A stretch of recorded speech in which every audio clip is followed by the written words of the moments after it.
This is the Specialty Coffee Association online training, and today we're digging deeper into the Barista Foundations course. If you've already been learning with us, welcome back. If this is your first time tuning in, make sure and check out prior episodes on our website, www.sca.training, or on our YouTube and Yoku SCA Coffee English channels. The SCA represents a global community of coffee enthusiasts and professionals. My name is Adam Scott Carpenter, but I also go by the Chinese name Huang Peng. People might ask, why do you do so much work to give away such great content like this for free? The answer is twofold. First, I am an authorized SCA trainer, and it's my goal to help people get certified with the SCA so that our specialty coffee industry can grow. Second, I have studied the Chinese language in my free time since 2003. I know how hard it is to acquire a second language, and typically the books or content that we have to study are not very cool. So, through coffee, I hope to provide English learners an easy-to-follow and engaging format to improve your English language skills. If you enjoy the content, please be sure to tell your friends and help them move forward in their specialty coffee or English learning adventure. Today we'll be covering Part 2 of the SCA Barista Skills Foundation level. Remember the magic formula for growing in your barista skills? Amazing barista skills first must embrace the concept of the perfect espresso. This training program will guide you to make every espresso bean shine to its full potential. Silky smooth milk is the second variable in amazing coffee. Don't be discouraged if you find milk foaming takes time and practice. It's worth it. Finally, you, the barista, are the third component in amazing coffee. Really great service is defined by your smiling face, your skilled hands, and your helpful words. Without really great service, coffee is just coffee. Every course in SCA training includes both practical and theoretical teaching. The mini slides following will specifically focus on the knowledge required to participate in the foundation level barista skills practical and written exams. For any student, you will find the knowledge-based portion shared here sufficient to prepare you for attempting the written assessment. However, for our online students, the practical skills content will require that you find a local cafe or training center where you can practice to hone your espresso and milk foaming skills prior to attempting the practical examination. Our theory and knowledge content covers coffee beans, the biological and sensory differences between the two most common species of coffee, ARABICA and ROBUSTA. Coffee bean freshness. It's essential to understand how oxygen, grinding, and certain best habits can preserve or destroy coffee aromas and flavor. Workspace management. There are so many variables contributing to cleanliness, safety, and efficiency for both the barista and the customer. Practically, I will guide you to develop these skills. Beans and the ability to recognize with your eyes, by tasting or smelling differences between Arabica and Robusta coffees. Freshness, how to maintain practices which preserve coffee aromas and flavors. And workspace, how to control and organize your workspace according to SCA standards. Today, with baristas all over the world preparing espresso drinks, it is essential to communicate how much work goes into every cup. Coffee must be grown in specific locations before the fruit is harvested by farmers.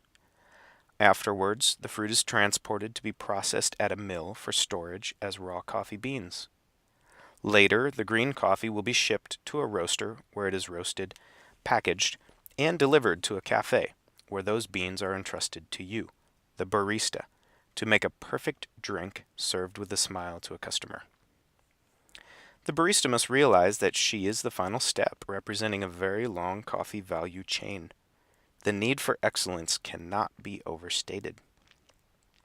We baristas must represent all stakeholders before us in the coffee industry, and all the work these professionals have invested into those beans. Baristas must prepare beverages correctly, with care and attention to the highest standards in espresso and milk quality. Baristas must also communicate with our customers, providing specialty coffee insight with care and service. Now, Arabica and Robusta coffees are the two main species of the same Coffea coffee genus family. A well-trained barista must understand and readily differentiate between these two vastly different coffee species. Arabica coffees are grown at high elevations. This elevation contributes to a higher acidity and an oblong, ovular shape. Citrus flavors dominate, although this can be process dependent as well, with floral aromas. Arabicas have a lower caffeine content and lower perceived body. They are pretty looking beans with a green bluish color, and they're curved or S-shaped in the center line. In contrast, Robusta coffees are grown at lower elevations. This contributes to their lower acidity, rounder shape, and earthy flavors. Again, that can be process dependent. Robusta coffees typically have more pungent aromas with higher caffeine content and higher perceived body. The raw seeds are brown or yellowish in color, and they have a straight center line with a flatter face. After learning these differences, baristas often ask me, why would anyone want Robusta coffee? That's a good question. Traditional Italian espresso always used a blend of coffees, as opposed to today's popular SOE, single origin espressos. Those traditional Italian blends included several Arabicas along with a Robusta. Blending accomplished a couple noteworthy goals. First, Robusta is cheaper than Arabica and helps bring down the cost of espresso for the roaster, for the cafe, and ultimately for the customer. Second, Robusta's big, heavy body has a great effect on increasing crema levels, mouthfeel, and the coffee flavor when mixed with milk. Third, a goal of espresso is to be a pick-me-up with caffeine. So Robusta's double caffeine content gives that extra kick many coffee drinkers enjoy. Now, picking back up where we left off, let's discuss the 5 interdependent elements as outlined by the SCA for making fantastic espresso. As we move along, we'll dive deeper into the knowledge and skill required by baristas to control these espresso beans and blends, the barista herself or himself, espresso machines, espresso grinders, the water used in espresso preparation. These 5 elements should be committed to memory and just might show up on an exam at one point. The first of the 5 interdependent elements is the bean. Bean choice in the blend typically has a pronounced role in making fantastic espresso. As I said already, traditional Italian espresso would combine Arabica and Robusta beans for complementary flavor, aroma, body, and crema effects. This might be 80% Arabica, Brazil, Colombia, Indonesian coffees, and then say 20% Robusta, Brazil or Yunnan or Indonesian Robusta coffee. Understanding roast levels is essential to extracting optimal espresso. Southern Italians preferred a darker roast at or beyond the second crack, while Northern Italians typically blended lighter roast, pulled out of the roaster after the first crack, or maybe just before the second crack. Crema quality is recognized in coffees that have rested for 1 week after roasting, and they should be before 3 weeks, 3 or 4 weeks of aging. Slower roasting achieves a greater depth of roast flavor and sugar caramelization in the espresso beans. And as stated, Robusta can offer much in regard to bold flavors, hearty aroma, or a denser crema.